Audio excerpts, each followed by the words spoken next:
Hello and welcome to Success Tips with Phil. Today we are going to do Chapter 1 in The Science of Getting Rich. Chapter 1. The Right to be Rich.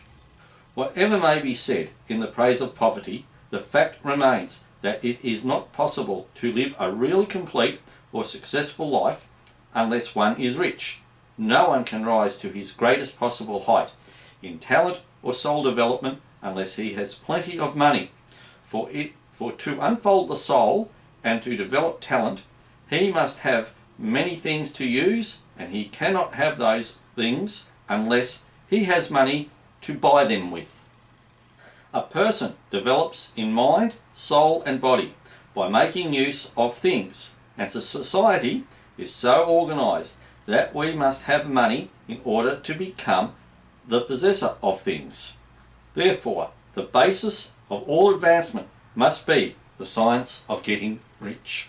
The object of all life is development, and everything that lives has an inalienable right to all the development it is capable of attaining. A person's right to life means his right to have the free and unrestricted use of all the things which may be necessary to his fullest mental, spiritual and physical unfoldment, or, in other words, his right to be rich.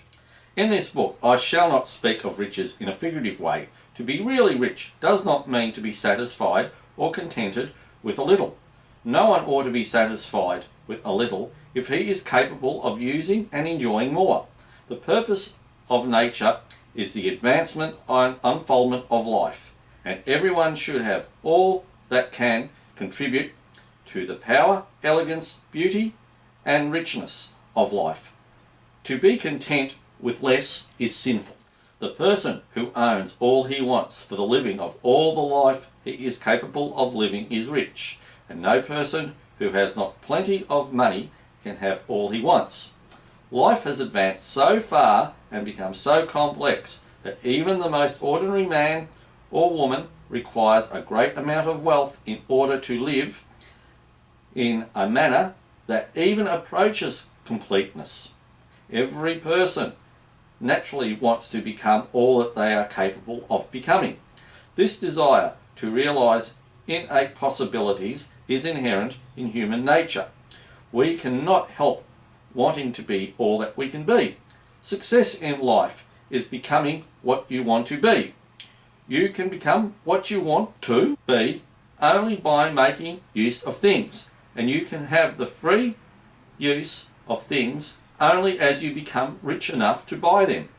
To understand the science of getting rich is therefore the most essential of all knowledge. There is nothing wrong in wanting to get rich. The desire for riches is really the desire for richer, fuller and more abundant life, and the desire is praiseworthy.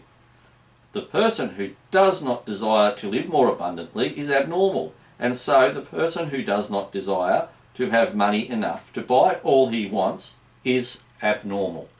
There are three motives for which we live. We live for the body, we live for the mind, we live for the soul. No one of these is better or holier than the other. All are alike desirable, and no one of the three, body, mind or soul, can live fully if either of the other two is cut short of full life and expression. It is not right or noble to live only for the soul and deny mind or body, and it is wrong to live for the intellect and deny body or soul.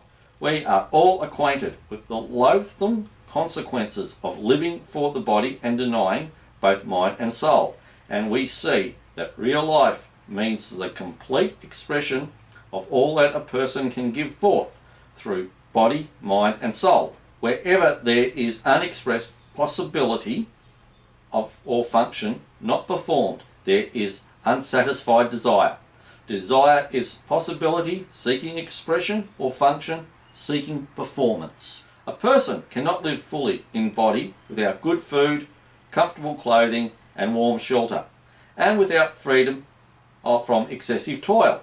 Rest and recreation are also necessary to his physical life. One cannot live fully in mind without books and time to study them.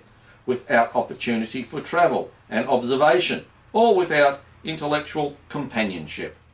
To live fully in mind, a person must have intellectual recreation and must surround himself with all the objects of art and beauty to which he is capable of using and appreciating. To live fully in the soul, a person must have love, and love is denied fullest expression by poverty. A person's highest happiness is found in the bestowal of benefits on those he loves. Love finds its most natural and spontaneous expression in giving. The individual who has nothing to give cannot fill his place as a spouse or parent, as a citizen, or as a human being. It is in the use of material things that a person finds full life for his body, develops his mind, and unfolds his soul. It is therefore of supreme importance to each individual to be rich. It is perfectly right that you should desire to be rich. If you are a normal man or woman, you cannot help doing so. It is perfectly right that you should give your best attention to the science of getting rich, for it is the noblest and most necessary of all studies. If you neglect this study, you are derelict in your duty to yourself, to God and humanity, for you can render to God and humanity no greater service than to make the most of yourself. Well, that's the end of chapter 1.